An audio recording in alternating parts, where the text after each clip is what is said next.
ini apakah termasuk istana ingin mengganjal Anies nggak? Ini kan isu kabar burung. Nah, kita kan konfirmasi kepada ahlinya kan. Ini ada ahli minta keterangan ya.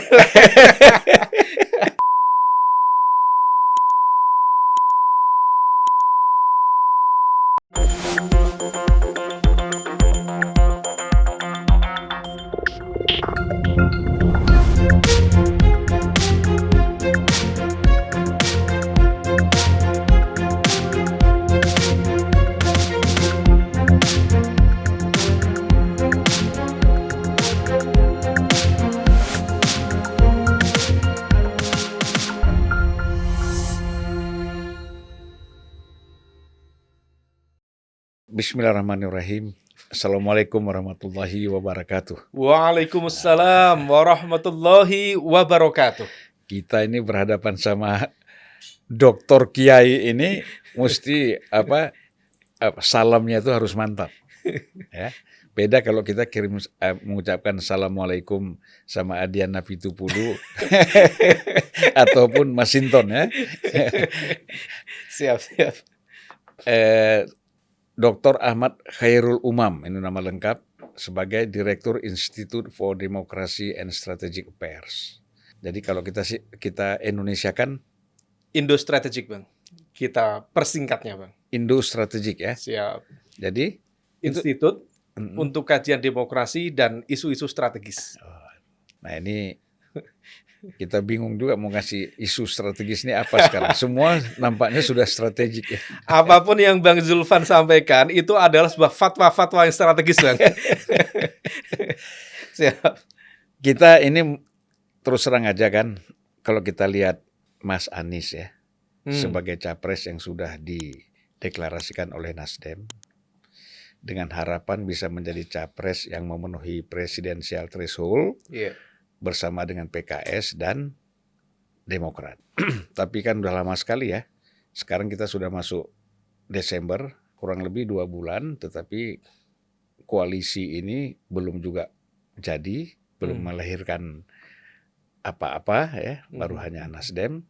Dan kemudian Mas Anies Baswedan ini sudah keliling juga beberapa kota provinsi ya, untuk memperkenalkan dirinya sebagai calon presiden. Bakal calon presiden. Jadi balon. Masih balon ya nih. Belum capres sebenarnya. Belum. Ya kan? Tapi kalau kita lihat perjalanan seperti sudah capres kan gitu. Heboh, gegap gembita. Iya. Nah, ini kan pasti terus terang orang kan nanti misalnya ya, kita kan nggak tahu. Bisa saja kalau Demokrat dan PKS tidak berkoalisi dengan Nasdem, maka bisa jadi Mas Anies ini tidak bisa menjadi capres, kan gitu. Atau bisa jadi juga dari partai lain yang ingin berkoalisi dengan Nasdem di luar PKS dan Demokrat. Ini bagaimana Mas Umam melihat ini? Iya. Pertama, terima kasih Bang Zulfan atas undangannya, Bang. Ini kesempatan yang luar biasa. Sebenarnya saya di sini tidak ingin ini, Bang. Tidak ingin menyampaikan apa-apa. Betul-betul ngangsu kawruh ini. Ingin berguru sama Bang Zulfan. Dan yang kalau misal langsung isu pertama, straight to the point soal Mas Anies ini. Nah, sebenarnya Mas Anies itu yang dibutuhkan saat ini satu ini, yaitu restu politik dari seniornya Bang Zulfan Lindan. Karena bagaimanapun juga Bang Zulfan itu kemarin adalah tokoh yang cukup influential, cukup berpengaruh di dalam dinamika awal penentuan Anies Baswedan kapan mau dideklarasikan. Ya, yang paling leading ngelit isu itu ya memang Bang Zulfan, diakui atau tidak, meskipun ada konsekuensi tapi saya tetap apresiasi atas inisiatif dan juga keberanian Bang Zulfan. Nah, terkait dengan itu Bang, saya ingin menyampaikan beberapa aspek Bang. Memang kalau misal kita lihat dari basis data longitudinal Bang ya, dari rentang 2019 sampai kemudian hari ini, memang di posisi 3 besar itu masih diduduki oleh 3 nama Bang. Pertama Ganjar Pranowo, kedua Prabowo Subianto, dan yang ketiga adalah Anies Baswedan. Tetapi kemudian ketika ada satu momentum politik di mana konon ada operasi politik yang dijalankan oleh seorang menteri senior yang kemudian mampu mendeklarasikan sebuah koalisi yang bernama KIB pada momentum bulan Juni, yang konon juga ini sudah dikonsultasikan secara intens dengan Presiden Joko Widodo, maka kemudian terjadi akselerasi elektabilitas cukup signifikan. Nah, di basis data longitudinal kita, peningkatan signifikan seorang Ganjar Pranowo waktu itu sudah posisinya crossing. Dia bisa menyalip elektabilitas Prabowo, bisa menyalip elektabilitas Anies pada momentum Juni. Dan di bulan Juni itulah Ganjar Pranowo dideklarasikan secara tidak langsung, karena waktu itu informasi spekulatif mengatakan ini adalah skoci politik yang disiapkan istana untuk mengusung dia. Meskipun akhirnya KIB sendiri kemudian galau, Bang, ketika Ketua Umum PDIP Bu Megawati Soekarno Putri menyampaikan ultimatum secara jelas, tidak boleh ada yang bermanuver. Siapa yang bermanuver, out, gitu kan, Bang. Nah, akhirnya goyah semua. Nah, kemudian proses berjalan. Nah, pada momentum yang kemarin Bang Zulfan sampaikan akan ada deklarasi, dan betul, kemudian Mas Anies dideklarasikan oleh Partai Nasdem. Partainya Pak Surya Paloh. Nah, dari rentang 3 bulan terakhir ini, Bang, praktis dari September, Oktober, November, memang kemudian ada satu lonjakan tersendiri. Di sini ada crossing baru, Bang. Kalau tadi di basis Juni itu Ganjar, Prabowo, Anies, maka di momentum mulai bulan September, Oktober, November, sekarang kita di posisi di awal Desember, posisi pertama memang betul masih ditempati oleh Ganjar Pranowo di angka kurang lebih 28-30%. Kemudian di posisi 2 yang asalnya ditempati oleh Pak Prabowo, justru Pak Prabowo mengalami penurunan cukup signifikan. Dia berada di rentang angka antara 20-23%, dan Mas Anies melakukan crossing dengan elektabilitas Pak Prabowo dengan posisi di nomor 2. Sehingga Ganjar, Anies, Prabowo. Nah, ini yang kemudian menunjukkan ada satu tren baru, Bang. Tren pertama adalah kalau kita lihat rentang 3 bulan terakhir, elektabilitas Pak Ganjar itu ternyata mengalami stagnasi. Tetapi di saat yang sama, elektabilitas Anies mengalami akselerasi. Sedangkan elektabilitas Pak Prabowo mengalami penurunan atau regresi yang cukup signifikan. Nah, kalau misal kemudian koalisi Anies menjadi lebih agresif, langkah-langkah sosialisasinya, upaya mengkonsolidasikan basis pemilih loyal yang mungkin selama ini sudah mulai terbentuk, mungkin bisa saja dalam rentang 6 bulan ke depan, bisa saja kemudian akan ada kontestasi yang cukup ketat ini antara Pak Ganjar dengan Mas Anies. Nah, oleh karena itu, tetapi itu baru bisa terjadi kalau basis koalisi Anies sendiri menjadi lebih clear. Tetapi fakta per hari ini memang masih Nasdem yang bermain sendiri. Demokrat sendiri, PKS belum menunjukkan tanda-tanda keberpihakan secara clear, meskipun sepertinya proses komunikasi, Bang, terus dilakukan.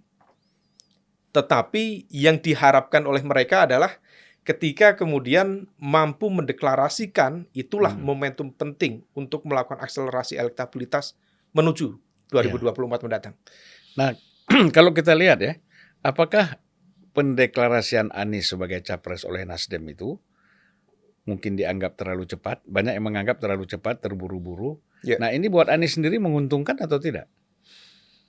Ya, kalau terkait dengan itu, Bang, mungkin ada yang mengatakan bahwa deklarasi lebih cepat itu kemudian membuka ruang tembak yang terbuka. Justru logika kita balik, Bang. Dari hasil keputusan pemerintah dan juga DPR di Komisi 2, ada kecenderungan di mana pihak penyelenggara pemilu sendiri kemudian harus bermain dengan waktu. Ada pembatasan ruang kampanye yang ternyata sekarang hanya 75 hari, Bang. Dan untuk mensosialisasikan nama baru itu tentu sangat challenging.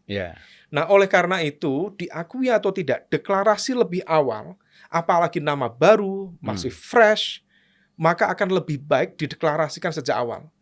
Tetapi pada saat yang sama, deklarasi capres saja, Bang, tidak cukup rasanya. Yeah. Sebaiknya, ini kan koalisi kan belum clear nih Yeah. bentuknya. Dan kalau misal kita tangkap dari sejumlah informasi spekulatif, kabar burung nih, Bang, kabar burung. Kabar burung. Entah burung hut-hut atau burung apa ini, cendrawasih kan, nggak tahu. Tapi kabar burung mengatakan memang basis koalisi yang belum clear itu lebih ditentukan oleh belum jelasnya komposisi siapa capres yang mendampingi Mas Anies. Di sisi lain, bagaimana kemudian portofolio dari pemerintahan yang akan datang. Portofolio itu konteksnya pembagian kue kekuasaan. Itu kan harus clear, Bang. Yeah. Karena dalam konteks koalisi, akadnya itu harus jelas. Anda dapat apa? Who gets what? Dalam konteks ini harus dijelaskan. Yeah. Supaya kemudian tidak ada yang merasa ditinggalkan. Anda dapat elektabilitas besar. Kita dapat apa? Nah, proses komunikasi itu yang tampaknya masih belum terbangun secara clear. Dan belakangan kalau misal kita lihat, sepertinya Nasdem sendiri cukup asik gitu dengan bermain sendiri. Nah, saya jadi agak ini cukup menarik. Ini kenapa Nasdem justru kemudian tidak mencoba untuk mempercepat proses pendeklarasian koalisi. Nasdem, Demokrat, PKS. Tetapi justru terlihat lebih sure bermain dengan diri sendiri. Bisa saja sejumlah pihak mungkin berspekulasi. Sepertinya Nasdem sedang mencoba berikhtiar untuk menyelamatkan elektabilitas partainya yang belakangan mengalami tren penurunan elektabilitas. Tetapi pada saat yang sama, Mas Anies juga harus berpikir strategis. Kalau dia tidak melakukan percepatan, maka momentum itu, termasuk tadi sosialisasi, itu kemudian bisa berkurang. Meskipun ada yang mengatakan, ini permainan sepihak saja. Di satu sisi, misal teman-teman Nasdem mencoba untuk mengakselerasi elektabilitas, Mas Anies sendiri, kalau misal kemudian nanti tidak mendapatkan basis dukungan 20% presidential threshold, dia masih bisa punya ruang permainan sendiri, yaitu di DKI Jakarta pada Pilkada 2024. Artinya apa? Nah, ini bermain sendiri ini menjadi pertanyaan sepertinya bagi teman-teman di Demokrat, di PKS. Kenapa tidak dipercepat? Nah, ini perlunya nasihat dari Bang Zulfan ini. Ya, kalau saya sendiri kan sebenarnya sama ya, melihat menyayangkan ya, dengan memunculkan Anies dengan label Nasdem gitu loh. Ini aja udah angle ini. headline. Ya, jadi sebenarnya lebih bagus kan Anies yang di depan, label Nasdemnya itu nggak usah ada. Nah, jadi ya kata orang bilang itu kok kentara sekali mainnya kan gitu. Hanya untuk sekedar meningkatkan elektabilitas. Nah, nanti saya nggak boleh komen nih, saya host. Kalau saya lanjut dong. Kalau saya komen panjang nanti, waduh ini nggak jelas siapa yang jadi narasumber, siapa yang hostnya. Ya, tapi yang disampaikan Bang Zulfan tadi cukup relevan. Artinya dalam sebuah koalisi, Bang, koalisi itu akan solid ketika elemen-elemen atau stakeholders di dalamnya itu tidak ada yang mendominasi, tidak ada yang kemudian menentukan permainan secara sepihak. Harus adil, harus rata. Baik itu dalam konteks elektabilitas. Ini kan misalnya teman-teman Nasdem, ini capresnya Nasdem. Tentu kotel efeknya diharapkan juga akan lari lebih banyak ke partai Nasdem. Tetapi kemudian mitra koalisi yang lain seperti apa? Misalnya P3 kalau misal mau gabung, Demokrat mau gabung, kemudian PKS mau gabung. Ini harus ada pembagian secara adil. Bukan hanya konteks logistik, Bang ya. Bukan hanya itu. Tetapi harus difikirkan secara equal, secara fair. Kalau misal kemudian ada rasa fairness di sana, maka mutual understanding dan juga mutual trust dalam sebuah koalisi itu bisa terbentuk. Kalau tidak bisa terbentuk, Bang, most likely besar kemungkinan sebuah koalisi akan rapuh, Bang. Ya, jadi sebenarnya Demokrat dengan PKS ini sudah bisa memberi kartu kuning untuk Nasdem. Ya. Itu ya kan? Iya benar. Mantap. Jadi judul ini. Siap. Judul harus dari narasumber. Tapi kalau narasumber mengiyakan harus bisa jadi judul. Betul sudah ya kan? Udah. Pokoknya kalau yang disampaikan Bang Zulfan udah insya Allah sahih. Ya karena kan nggak boleh jalan sendiri. Kita harus betul. Artinya betul. tim yang dibentuk belum selesai ya. Yeah. Kemudian ini sudah melakukan langkah-langkah yang menurut saya tentulah baik elit Demokrat ataupun PKS itu sebagai dari segi manusiawi ya, ada ketersinggungan. Kok ini jalan sendiri, kok kita nampaknya ditinggal ini. Nah memang orang itu bisa lupa, ya kan? Orang itu bisa lupa. Kelupaan pertama ketika Nasdem ingin membuat misalnya dulu konvensi, ya kan? Konvensi itu tidak bisa dilakukan karena Nasdem tidak mencukupi 20%. Betul. Nah, kalau waktu 2004 Golkar itu kan memang belum ada threshold. Betul. Ya, itu bisa saja Golkar sendiri gitu atau siapapun bisa sendiri. Nah, jadi kemudian sekarang sebelum ada juga memenuhi threshold 20%, sudah jalan sendiri gitu loh. Dia lupa nih. Mudah-mudahan kita ini kan untuk mengingatkan Nasdem, jangan terlalu maju, lihat ke belakang sedikit, jangan lihat ke depan aja kan gitu. Betul Bang. Jadi kalau dalam tradisi keagamaan itu kan kalau sholat jamaah itu, kalau ada imam dan imamnya dirasa kemudian melakukan kesalahan atau kurang pas, memang makmum itu sebaiknya mengingatkan Bang. Nah itu diajarkan di dalam konteks muamalah itu. Dalam berpolitik sama Bang. Kalau dalam bahasa Bang Son, kartu kuning, nah itu artinya apa? Ini bukan sebuah peringatan yang kemudian menciptakan distrust, bukan. Tetapi mengembalikan kepada hitoh koalisi. Bahwa sebuah koalisi memang sepatutnya dibangun di atas matra mutual trust, mutual understanding. Dengan begitu, saya yakin kemudian riak-riak yang kemudian muncul dengan mudah bisa diatasi. Tapi kalau ada satu pihak yang justru kok dia ngambilnya lebih banyak misalnya, ini basis kotel efeknya larinya masuk kemana ini, misalnya gitu Bang. Nah itu kemudian bisa memunculkan distrust, kemudian ketidaksolidan. Saya pikir yang disampaikan Bang Zulfan sangat relevan. Kok saya yang relevan. Justru disampaikan Dr. Ubam ini. Saya kan ngikutin aja. Siap Bang. Nah jadi kalau kita lihat selain persoalan cawapres sebenarnya pada awal dulu kan PKS belum pernah mengeluarkan calon cawapresnya. Baru Demokrat yaitu AHY. Tiba-tiba kira-kira berapa 2-3 bulan yang lalu setelah deklarasi Anies belum sampai 2 bulan lah saya kira PKS langsung menyatakan bahwa kami juga punya 5 calon untuk wapres. Salah satunya adalah akhirnya dari 5 itu diseleksi tinggal 1 yaitu Kang Aher.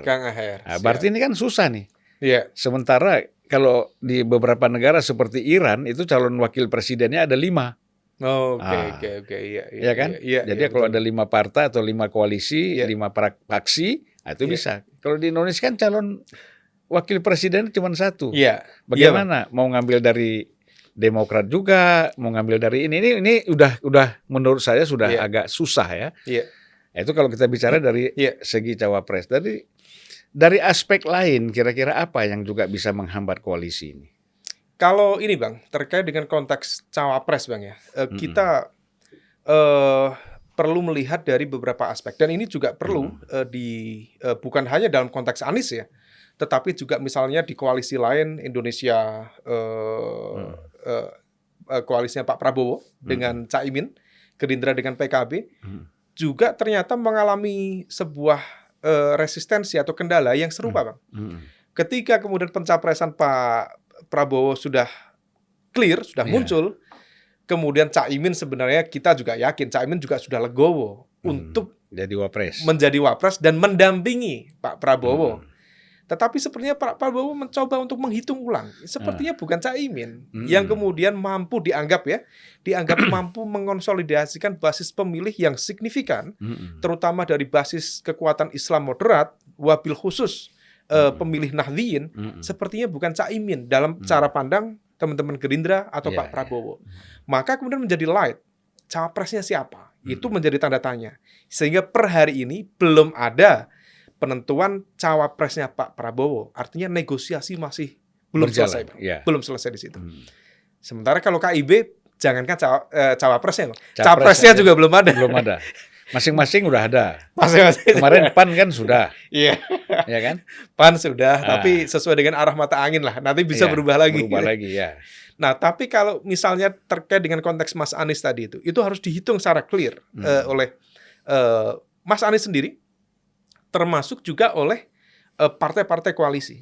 Karena tentu betul Pak Surya Paloh mengatakan bahwa cawapres diserahkan kepada capres, tetapi tidak mungkin keputusan capres kemudian bertolak belakang dengan sikap dan juga positioning dari partai-partai pengusungnya.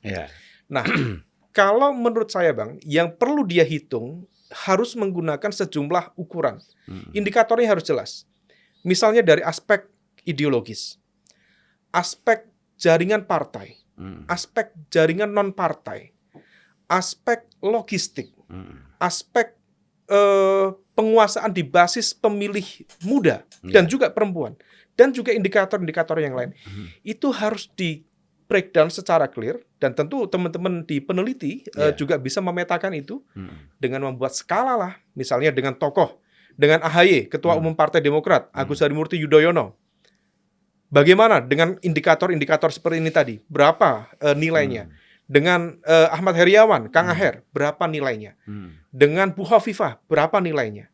Nah, itu sudah bisa Bang sebenarnya dipetakan untuk menjadi judgement mana sebenarnya cawapres yang dianggap visible dan memungkinkan bagi Anies untuk menciptakan sebuah mesin politik yang efektif di dalam konteks Pilpres 2024. Nah, oleh karena itu, kalau misal kita tangkap Bang, per hari ini, memang sejumlah simulasi sudah mulai diukur oleh kita, termasuk teman-teman pollster yang lain. Memang misalnya nama Anies AHY itu cukup signifikan menguat. Kemudian ada juga Anies Aher, betul. Kemudian ada Anies Hovifah, termasuk Anies Andika. Tetapi kalau misal kita lihat data dari kami sendiri di Indo Strategic, kemudian sempat kemarin SMRC merilis, kemudian sejumlah lembaga-lembaga survei, itu mensimulasikan hampir semuanya pasangan yang disimulasikan adalah Anies AHY. Nah, oleh karena itu, kalau misal memang sudah mengarah seperti itu, memang ada baiknya segera diselesaikan supaya proses sosialisasi tadi tidak kemudian berada di ujung 75 hari kampanye itu. 75 hari itu terlalu singkat.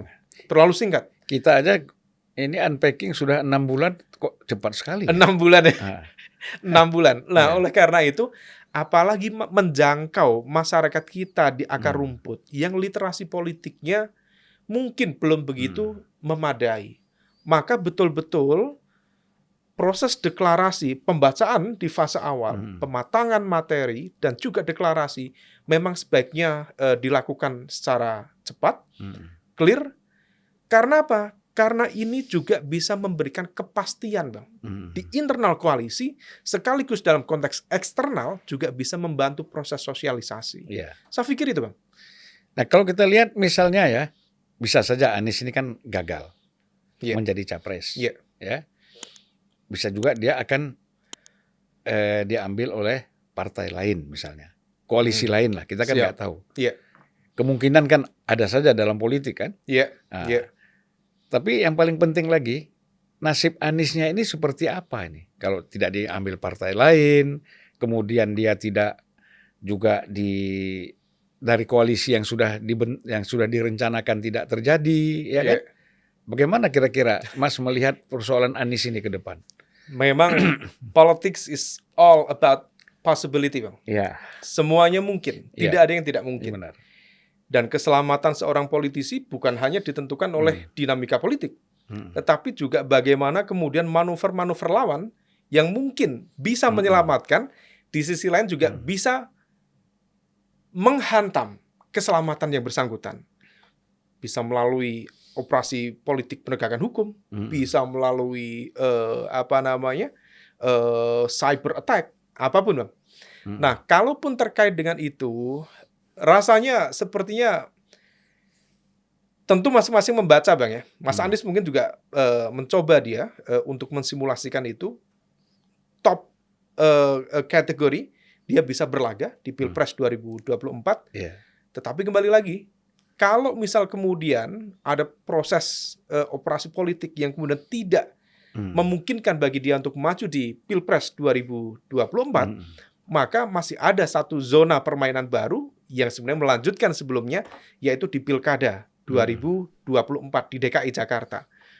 Kalau dilihat dari komposisinya, Nasdem bisa mencalonkan di DKI, dan kalau misal kita lihat peta politik lokal DKI, sejumlah partai-partai lokal seperti P3, termasuk mungkin juga PKB dan juga Demokrat sendiri, apalagi PKS, mungkin juga bisa memberikan ruang bagi dia untuk bermanuver di DKI Jakarta. Meskipun dengan catatan adanya posisi penjabat kepala daerah selama rentang akhir 2022 sampai akhir 2024 berpotensi kemudian menutup prestasi dan capaian-capaian Anies selama 5 tahun sebelumnya, sehingga kemudian direduksi oleh penjabat kepala daerah yang baru, Pak Heru Budi.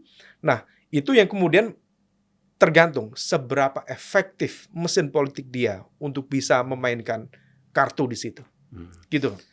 Nah, tadi kan kita lihat ada persoalan siapa yang mengganjal ya. Ya. Nah, ini apakah termasuk istana ingin mengganjal Anies nggak? Ini kan isu kabar burung. Nah, kita kan konfirmasi kepada ahlinya kan. Ini ada ahli minta keterangan ya.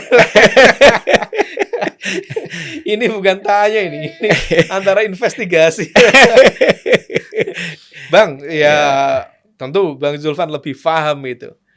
Tapi begini, Bang, saya tidak ingin menjawab secara spekulatif ya, tetapi tren di sejumlah negara berkembang, kebetulan disertasi saya tentang politik penegakan hukum, Bang. Kita bisa melihat apa yang terjadi di sejumlah negara berkembang di Asia, di Amerika Latin, di Afrika, yang juga melakukan proses reformasi dengan basis mazhab neoliberal, di mana kemudian menjalankan proses demokratisasi, market liberalisasi, termasuk juga mengadopsi reformasi institusional. Intinya bahwa sesuatu yang mungkin kita pikir itu adalah kerja-kerja teknokratik, ternyata tidak begitu mudah, tidak begitu Bang? Nggak begitu amat. Iya. Artinya dinamika itu sangat light. Orang bisa menjalankan sebuah pemerintahan, tetapi pada saat yang sama dia bisa diganjal oleh elemen-elemen kekuatan yang lain dengan cara menggunakan penegakan hukum. Sepertinya penegakan hukum biasa, tetapi muatan-muatan politiknya tidak bisa this inevitable. Makanya seringkali saya menyampaikan everything is constructed by politics, and all but politics is struggle for power, and the ultimate kind of power, Bang, is a violence. Puncak dari sebuah perebutan kekuasaan itu adalah kekerasan, Bang. Siapa yang kemudian mampu mengkonfigurasikan kekuatan itu, dialah yang selamat. Tetapi kalau dia tidak mampu mengkonsolidasikan itu, dia akan dibabat habis oleh arus politik dan kekuasaan itu. Nah, itu terjadi di banyak negara, Bang. Dan di Indonesia bisa jadi, Bang. Bisa jadi. Artinya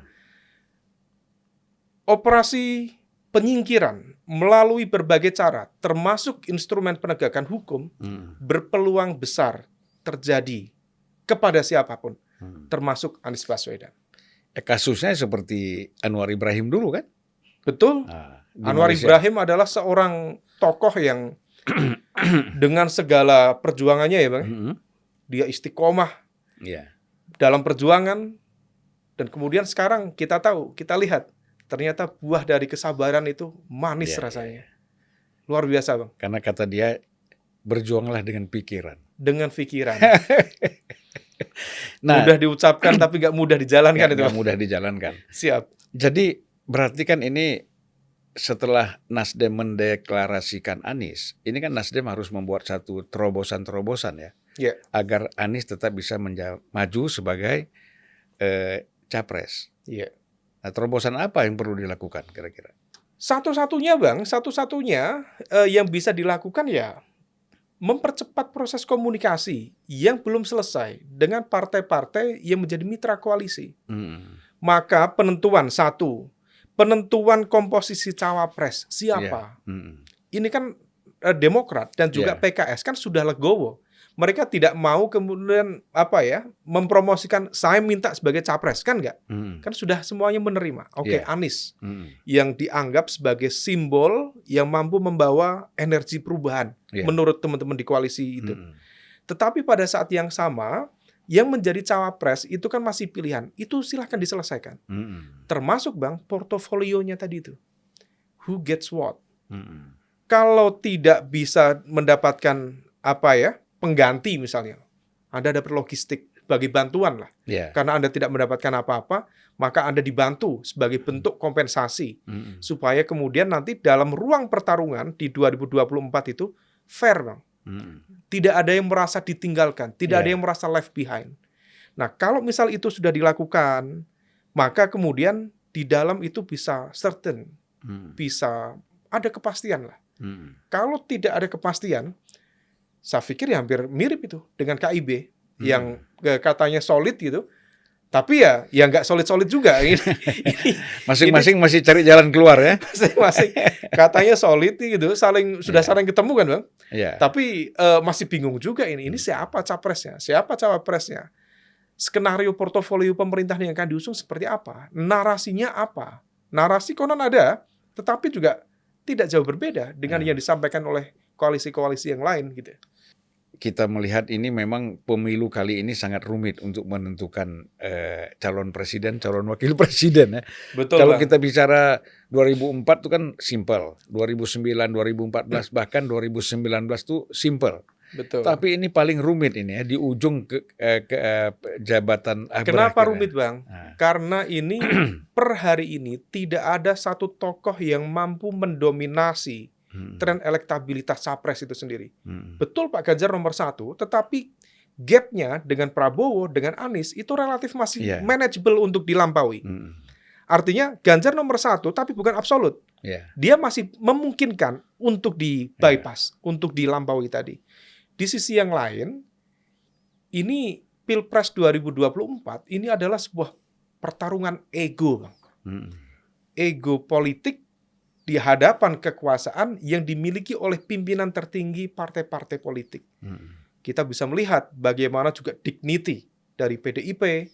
PDIP juga memikirkan masa depan partainya di bawah terah Soekarno, Bu Mega. Tentu Mbak Puan harus didorong. Di saat yang sama Gerindra juga tidak mau turun kelas. Nggak mau. Udah menjadi capres 2 kali, masa jadi cawapres? Kan nggak mau. Caimin juga berharap call-nya cukup tinggi. Meskipun dia udah oke lah nggak jadi capres, jadi cawapres saja udah oke gitu. Kemudian yang lain-lain, Pak Erlangga juga sama di Golkar. Nah jadi satu tidak ada yang mendominasi secara elektabilitas, yang kedua ini pertarungan ego dari para pemain-pemain politik nasional. Pimpinan partai politik ya. Pimpinan partai politik, dan tentu memang di level ini kalau misal kemudian ini sifatnya flat gini, Bang, memang ada baiknya presiden itu mengambil sikap dan posisi sebagai negarawan saja. Berarti di sini istana tidak perlu terlalu ikut campur soal siapa yang menjadi capres-capres. Menurut saya demikian, Bang. Kenapa? Karena dengan berposisi sebagai negarawan, Pak Jokowi akan lebih arif dan bijak, Bang, untuk berdiri di atas semua yang berkontestasi, yang berkompetisi. Sehingga kemudian tidak ada yang merasa dianakmaskan. Dan ini kan politik. Kalau misal kemudian nanti yang menang misalnya bukan pihak yang didukung oleh Pak Jokowi misalnya, tentu juga tidak ada resiko politik bagi beliau. Nah, oleh karena itu, ini menjadi sebuah catatan. Kenapa itu penting? Ini aspek demokrasi, Bang, ya. Kalau presiden memang secara aturan tidak ada yang melarang. Kita lihat Undang-Undang Nomor 7 tahun 2017 tentang pemilu, toh juga sudah memberikan ruang presiden itu untuk berkampanye. Artinya boleh. Yeah. Tetapi memperbolehkan itu dengan asumsi bahwa kerja politik presiden itu sifatnya teknokratik, bukan politis. Problemnya adalah yang terjadi itu politis, sehingga kemudian kita tidak bisa men-stop ketika kemudian dukungan presiden, kemudian ada pihak yang kemudian mencoba menerjemahkan itu melalui politisasi lembaga-lembaga negara. Bagaimana pergerakan BIN, bagaimana pergerakan TNI, pergerakan Polri, secara institusi betul nggak ada, tetapi sel-sel itu bergerak. ASN gimana? Termasuk di 271 kepala daerah yang saat ini mengalami kevakuman hukum, kevakuman kekuasaan. Betul, itu sifatnya ditunjuk Menteri Dalam Negeri untuk menjalankan sebagai penjabat kepala daerah, tetapi di saat yang sama itu adalah sel-sel politik yang bisa dimainkan untuk memenangkan pihak tertentu atau untuk mengganjal dan mengalahkan pihak tertentu. Jadi ini spektrum politiknya luar biasa, Bang. Ya, oleh karena itu harapan kita tadi kan supaya presiden sebagai kepala negara yang sudah berakhir masa jabatannya, ya menjelang akhir jadi negarawan, Bang. Kemudian tidak terlalu banyak ikut campur lah. Itu penting, Bang. Ya. Dan ingat, Bang, dulu kalau misal di tahun 2013, 2014 menjelang Pilpres waktu itu, seandainya SBY, Presiden SBY waktu itu menunjukkan keberpihakannya secara clear kepada Prabowo Hatta, ini Hatta Rajasa itu besanya presiden waktu itu, Bang. Tapi tidak didukung secara terbuka dan SBY cenderung netral. Kalau dia mendukung, Bang, belum tentu Pak Jokowi menjadi Presiden Republik Indonesia sampai hari ini. Belum tentu, Bang. Mungkin begini, Pak SBY itu mendukung Hatta Rajasa. Tapi karena presidennya Prabowo, makanya dia nggak jadi mendukung kan. Oh gitu ya? Angle yang kedua.